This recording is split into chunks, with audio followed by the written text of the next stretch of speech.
Nowadays, it can seem like everywhere you look in Bozeman looks a little something like this. You may even recall earlier in the week when we told you about this 6-story development. I'm here at 112 South Church Avenue. And today, I'm going to tell you about another.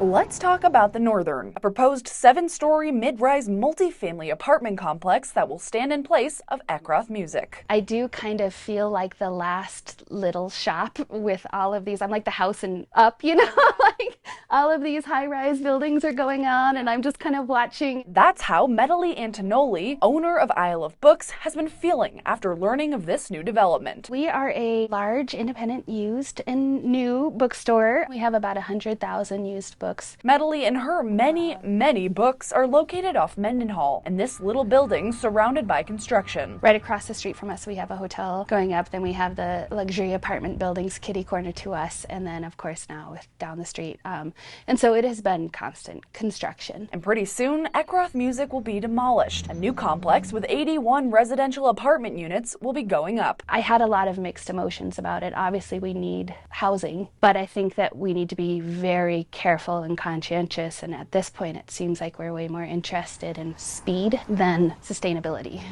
With all these new apartment complexes getting put up left and right, it makes you think, how many people are really moving in? The answer? Not many.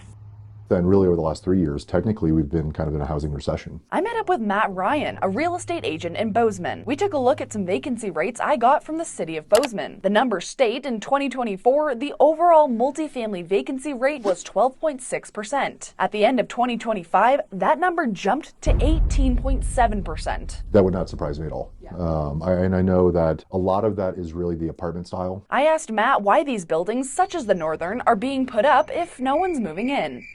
We need inventory, and the rental side is saturated right now, but you look over the next 3 to 5 years, Bozeman will continue to be popular, people will continue to move here, and it will be needed. Bozeman's population is upwards of 61,000. That number has continuously grown by about 3.7% every year. So the people are coming, but they're not moving into these new apartment complexes yet. So how can these developers afford to build when no one's renting? I think there is some influx there of out-of-state big money. For Medley, she says that takes a toll. This business has had to move 3 times already because somebody from out of state has purchased property and increased the rent 2 times, 3 times, etc. What she hopes to see in this world of development, I definitely feel like the city could do some things to support small businesses. We could have some better options for lease protections. Because Medley tells me she doesn't plan on going anywhere anytime soon. I really believe strongly that no matter what happens with Eckroth or whatever,